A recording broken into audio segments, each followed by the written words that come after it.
दोस्तों welcome two mission CGL पर हमने शुरू किया है प्रिलिमिनरी एग्ज़ाम्स का प्रिपरेशन 2022 का। बंगाल के जो प्रिलिमिनरी एग्ज़ाम 2022 का वो है जून महीने में, और मेंस का एग्ज़ाम तो शुरू होने वाला है, उसका तो नोटिफिकेशन ऑलरेडी निकल चुका है। दोस्तों ये प्रीवियस ईयर क्वेश्चन पेपर मतलब बंगाल के है, इसका मतलब ये नहीं है कि आप प्रिपेयर नहीं करेंगे, पढ़ेंगे नहीं। ये जीएस का पेपर है, प्रिलिमिनरी पेपर ऑल इंडिया में किसी भी एग्ज़ाम में पूछे जा सकते हैं। कश्मीर से कन्याकुमारी और अरुणाचल प्रदेश से गुजरात, किसी भी एग्ज़ाम में ये सारे क्वेश्चन के भी। नेशनल मोमेंट इंडिया के वो है, ज्योग्राफी वो है, ठीक है, हिस्ट्री वो है, जो भी है क्वेश्चन, कॉमन क्वेश्चन हर एग्जाम में रहता है। तो प्रिपरेशन करेंगे तो आपके लिए अच्छा रहे। और दूसरी बात यह है, यहाँ पर कनेक्शन के लिए कनेक्शन की व्यवस्था की गई, लॉकिंग की व्यवस्था की गई है, राइट। जिस लॉकिंग के माध्यम से आप इजीली जीएस पेपर के क्वेश्चन को, ज़्यादातर क्वेश्चन को आप याद कर सकते हो, राइट। तो ये जो डिस्कशन है ये बहुत ही महत्वपूर्ण होने वाले, बहुत ही इंपॉर्टेंट होने वाली है आपके लिए, बिकॉज सारे एग्ज़ाम्स आने वाले हैं। 2 साल एग्ज़ाम बहुत कम हुए हैं बिकॉज ऑफ कोरोना, और आप प्रिपरेशन सही ढंग से करें, और आपका जो प्रिपरेशन अगर सही हो तो अभी आने वाले एग्ज़ाम में आपके जो सिलेक्शन है वो पक्की हो सकती है। और जीएस पेपर में हमने जो कनेक्शन की व्यवस्था की है वो बहुत ही शानदार तरीका है, उसके माध्यम से आप बहुत सारे क्वेश्चन इजीली याद कर सकते हैं, इजीली, मतलब भूलने की कोई बात ही नहीं होगी, ओके, भूलने की कोई बात ही नहीं होगी।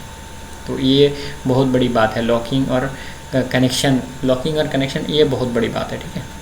अच्छा, I can do it, I will do it, ये आपको पता है कि हमारे चैनल के लोगो है, टैगलाइन है, इसको हम साथ में लेके ही चलेंगे, बिकॉज इस उम्मीद के साथ चलेंगे कि हम कुछ कर सकेंगे, हम कुछ करेंगे, हम वी विल विन, हम कुछ करेंगे, हम जय करेंगे, ओके, हम जय करेंगे। अच्छा, पहला question, a heavy body and a light body have equal kinetic energy, then heavy body has greater momentum. देखिए, एक बस और एक मोटरसाइकिल, एक बस हो गया और एक मोटरसाइकिल हो गया, राइट। तो ये हेवी हो गया, ये हल्का हो गया, लेकिन दोनों के किनेटिक एनर्जी बराबर होने के बाद भी बस के मोमेंटम ज़्यादा होंगे, बिकॉज ये भारी चीज़ है, तो ये आपको मतलब एक कॉमन सेंस की बात है। बस जैसे भारी है, इसे एक आम जिंदगी एक उदाहरण दे दिया मैंने, जिसे कि आपको एकदम सही ढंग से पता लगे कि इसका सही आंसर क्या होगा। तो हेवी चीज़ों का क्या है, ग्रेटर मोमेंटम रहेगा। ये बस और मोटरसाइकिल जो एग्जाम्पल है, इससे आप इसको कनेक्ट करके याद कर सकते हो, राइट। ओके, नेक्स्ट देखिए, क्वेश्चन क्या है, Pakistan resolution was taken on 23 मार्च 1940, 23 मार्च 1940।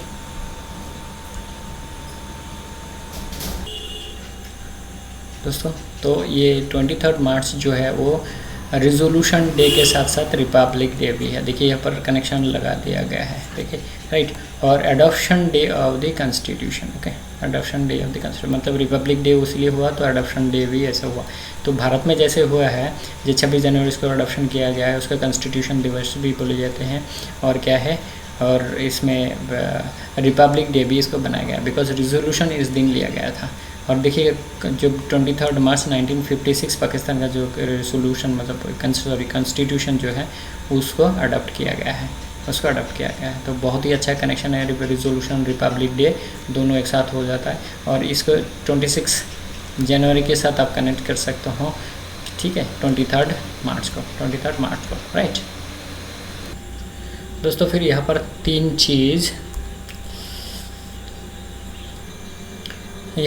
तीन चीज़ इकट्ठा होगा, राइट। यहाँ पर रिजोल्यूशन डे, रिपब्लिक डे और कॉन्स्टिट्यूशन एडॉप्शन डे जो है 23 मार्च 1956 में हुआ है। तो हमारे जो रिपब्लिक डे है 26 जनवरी और 23 मार्च से, जो डेट का जो आजू बाजू वाला देखिए 26 है और 23 है, तो मार्च तो आपको याद रहेगा ही, मुझे उम्मीद है, ठीक है।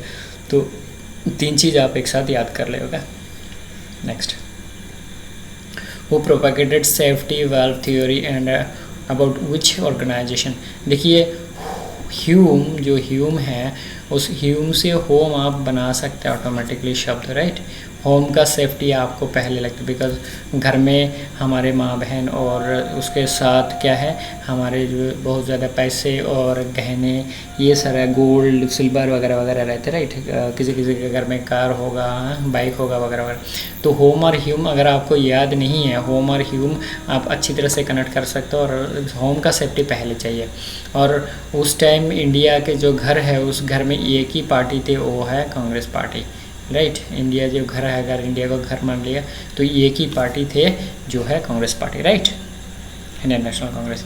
अच्छा, मुकुटमणिपुर डैम ये है एक, ये कंशावती एक नदी है, ये हमारे झारखंड के नज़दीक में है, ठीक है, झारखंड के बॉर्डर के नज़दीक में है ये नदी। इसके नदी के ऊपर ये डैम बनाया गया हुआ है। दोस्तों ये डैम वगैरह बहुत आते रहते, तो मुकुट जो है कूट और कंस, कूट को आप कंस में बदल सकते हो, राइट, कंस में बदल सकते हो, लेकिन बाकी जो ऑप्शन है कूट और कंस का जो लॉकिंग है, ये लॉकिंग और किसी ऑप्शन के साथ बन नहीं रहा है, बनेगा नहीं, राइट, और किसी ऑप्शन के साथ बनेगा ही नहीं। तो आप इस उम्मीद के साथ चले कि हमारे साथ पढ़ेंगे तो आपको ये सारे कनेक्शन चलता रहेगा, और आप आसानी से कुछ चीज़ों को आसानी चुटकियों में याद करेंगे, ओके, आसानी में और चुटकियों में। Which commodity stops the current list of imported commodity in India. तो देखिए, पेट्रोलियम जो चीज़ है, पेट्रोलियम क्रूड ऑयल, उससे पेट्रोल, डीजल और उसके बाई प्रोडक्ट बहुत सारे बनते हैं। तो जो दो मेन चीज़ है वो है पेट्रोल और डीजल, राइट, पेट्रोल और डीजल, जिसमें गाड़ी हमारे पेट्रोल बाइक वगैरह चलते रहते, राइट, ये है diesel.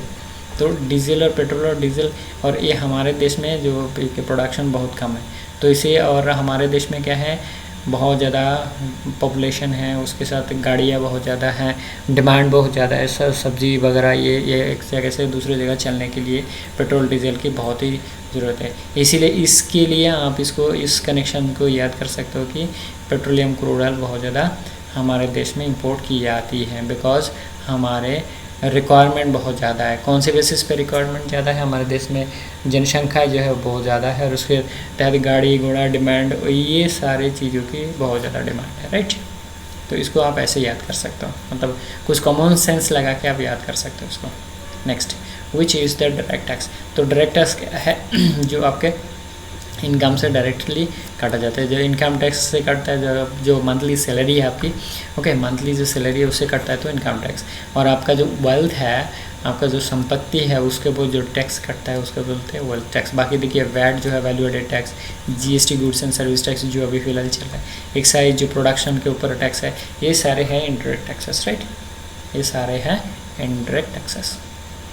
Next, who was involved in the with the Indian independence league. ये तो राज बिहारी बोस, इसके लिए जो आज़ाद हिंद फौज, राइट, आज़ाद हिंद फौज, AHF, राइट, AHF बोला जाता है इसको, आज़ाद हिंद फौज, राइट, आज़ाद हिंद फौज इसको बोला जाता है, आज़ाद हिंद फौज। तो आज़ाद हिंद फौज का मेन जो व्यक्ति है वो कौन है, राज बिहारी बोस, इसके लिए तो जितना ज़्यादा बोलो उतना ही कम लगेगा मुझे, ओके।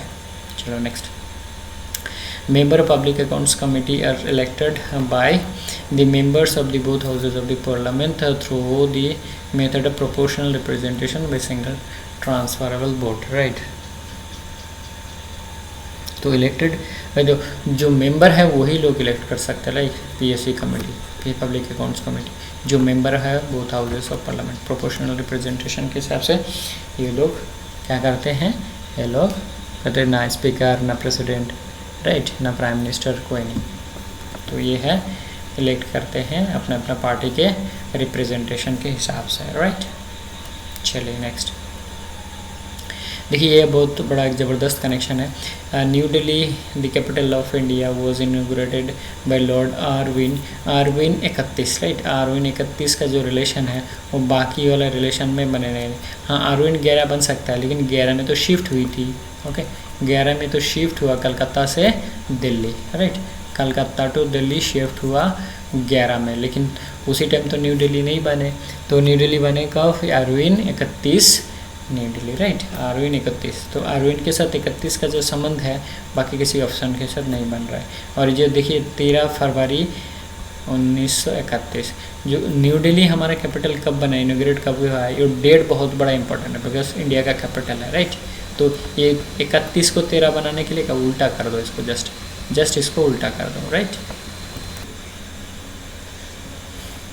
तो दोस्तों आरओइन और 31 आपका कनेक्शन रहा, और 31 को 13 बनाने के लिए जस्ट उल्टा कर दो। आरओइन 31 तो आपको याद रहेगा, और 31 को उल्टा कर दो, 13 फरवरी हो गया।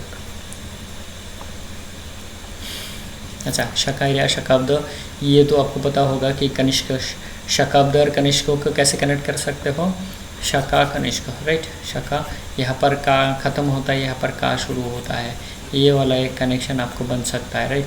ये तो मैंने ऐसे ही याद रखा कि यहाँ पर जब का शेष होता है, ख़त्म होता है, यहाँ पर का शुरू होता है, राइट। और 78 तो आपको याद रहेगा ही रहेगा बिकॉज एक बहुत महत्वपूर्ण व्यक्ति है जो राजा थे उस टाइम पे, राइट, 2nd सेंचुरी में। तो उनका जो सेंचुरी, जो ये शकाब्द जो कैलेंडर है वो शुरू किया गया था, राइट। वो कैलेंडर शुरू किया गया था जो अभी भी हम फॉलो कर रहे हैं, राइट, जो अभी भी हम फॉलो कर रहे हैं। तो he is famous for his military and political and spiritual achievements. Kanishka ascended the throne in 78 AD or CE, and this date was used as beginning of the Shaka calendar. Beginning of the Shaka calendar, right? अच्छा, चलो next. तो 78 AD शाखा Kanishka. Okay, जो नए student है वो ऐसे याद करें तो आप चुटकियों में ये चीज़ याद हो सकती है। देखिए यहाँ पर जो प्रश्न है, the spectrum of the colour in compact disc CD is due to diffraction. देखिए डिस्क और डिफ्रैक्शन को आप रिलेट कर दो, लॉक कर दो, डिस्क और डिफ्रैक्शन, ओके, डिस्क और डिफ्रैक्शन, इसको आप रिलेट करके आराम से लॉक कर सकते हो, ओके। तो ये आपको याद रहेगा चुटकियों में, राइट। अच्छा, next, who founded the Asiatic society. तो एशियाटिक सोसाइटी विलियम जोन्स 1784 15 जनवरी, राइट। तो इसको पहले इस नाम पे स्थापित की गई थी, उसके बाद इसका नाम चेंज करके जो इंग्लिश का जो नाम है वो रखा गया है 1825 में। तो Asiatic society William Jones, Asiatic William, तो हम ऐसे याद करते हैं Asiatic William, okay, Asiatic William. ये भी एक कनेक्शन बन चुका है आपका, ओके, ये भी एक कनेक्शन बन चुका है। जो बंगाली वाला रिकॉर्डिंग है उसमें मैं कर नहीं पाए, ओके, एशियाटिक विलियम। अब 2-4 बार रिपीट कर देखिए, आपको आपके जो दिमाग है उसमें लॉक हो जाएगा, ये दिमाग में लॉक होता है, राइट, ये सारे चीज़ दिमाग में लॉक होता है। एग्ज़ाम हॉल में आप देखिएगा, हंसते हंसते आप अपना आंसर कर सकते हो। Who among the following historians does not belong to the Aligarh school. तो अलीगढ़ स्कूल कौन बिलोंग नहीं कर सकता है, अनिल सील। ये जो अनिल नाम है, सील जो टाइटल है, ये बंगाल के लोग होते हैं, ओके, ये बंगाल के लोग होते हैं। तो यहाँ पर अलीगढ़ स्कूल में जाने का कोई सवाल नहीं है, ओके।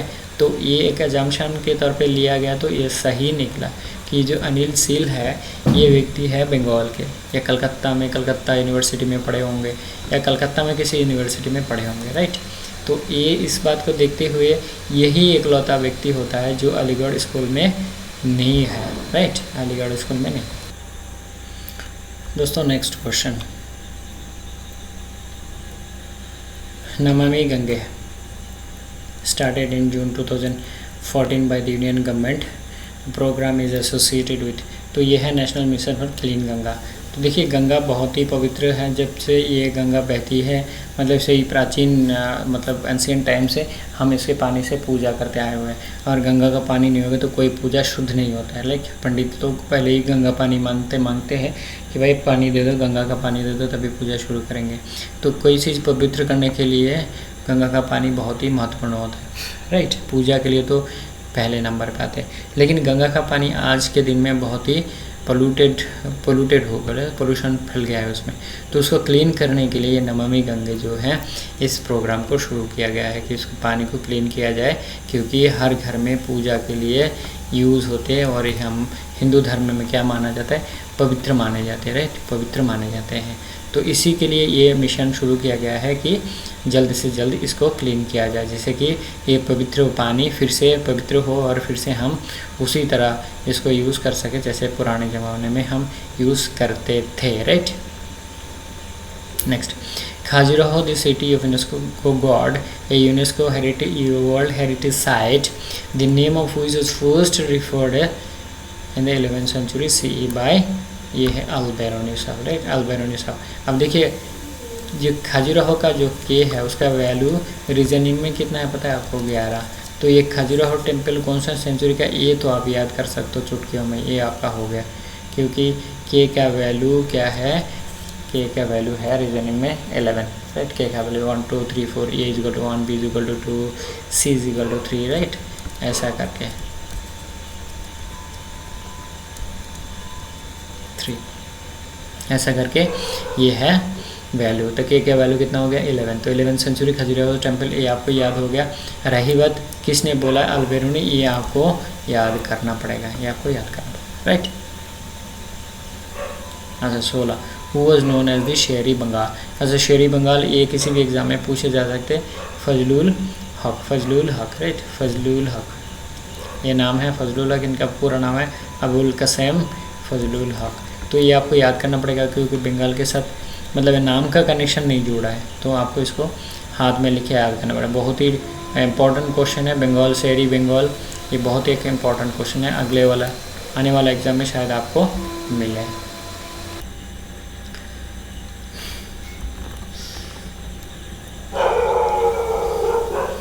दोस्तों नेक्स्ट प्रश्न क्या होता है, Punarbhaba and Atrai are the distributaries of which river.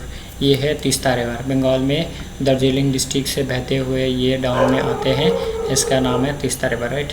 तो ये है Punarbhaba and Atrai river is, Punarbhaba and Atrai river is the distributary of Teesta river, right, Teesta river.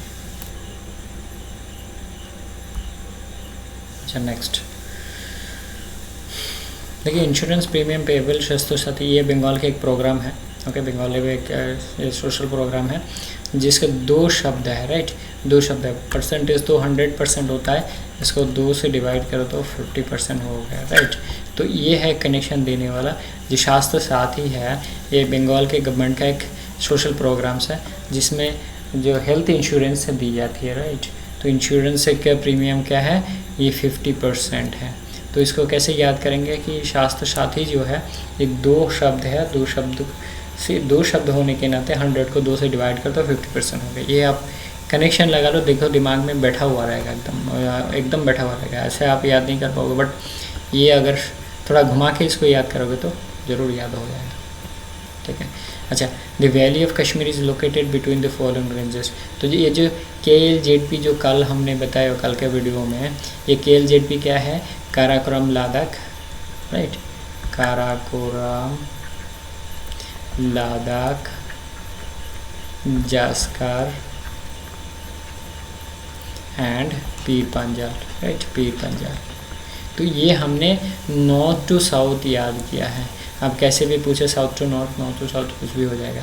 अब देखिए ये है जास्कर, मतलब जम्मू कश्मीर हम बोलते हैं Jammu and Kashmir, right, Jammu and Kashmir. तो ये जेड ले लेने के बाद पी पड़ा हुआ रहता है, लेकिन जेड के बाद क्या नहीं, जम्मू एंड कश्मीर नहीं आएगा, जेड के बाद क्या आएगा, पी आएगा, पीर पंजाल। तो उस कनेक्शन को इस कनेक्शन से जोड़ेंगे तो ज़रूर आपको याद होगा कि जास्कर एंड पीर पंजाल के बीच में कश्मीर वैली लोकेटेड है, ओके, कश्मीर वैली अवस्थित है, राइट, कश्मीर। तो ये आप कनेक्शन तो याद हो गया होगा आपको।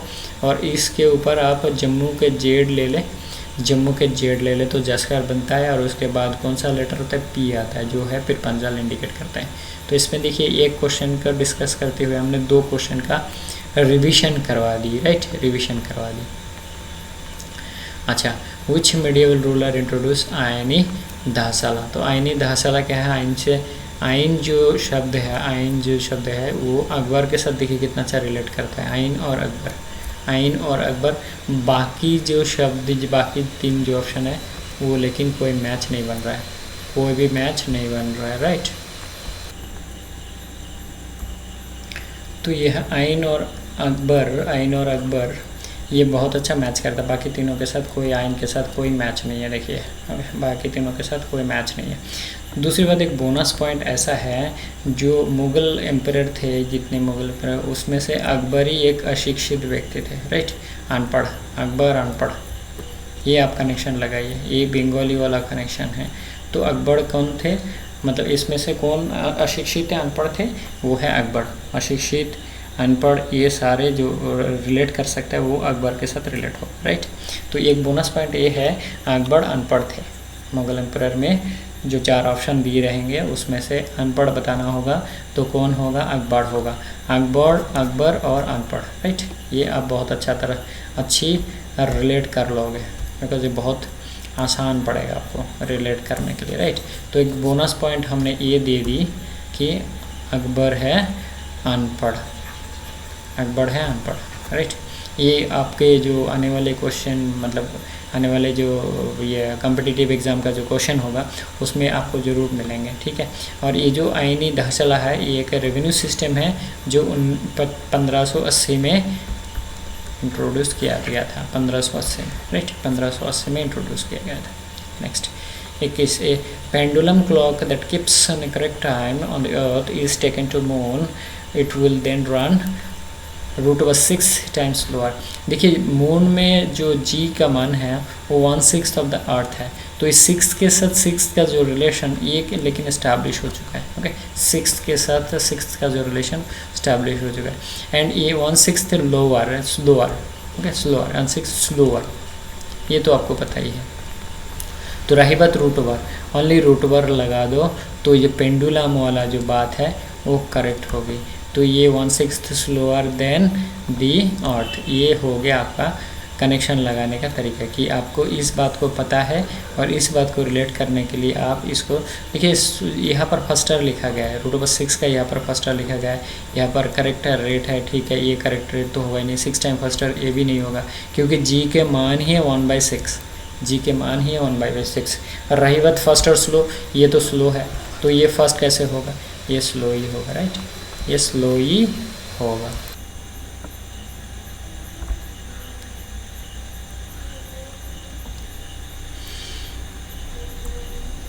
तो दोस्तों ये बात ऐसी हुई कि जो ये 1/6 है उसके साथ रिलेट करके आप इसको याद कर सकते हो, राइट।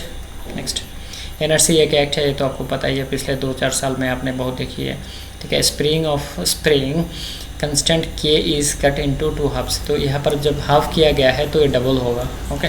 जब यहाँ पर हाफ हुआ है तब ये डबल होगा, तो 2 टाइम्स हो जाएगा, राइट, 2 टाइम्स हो जाएगा।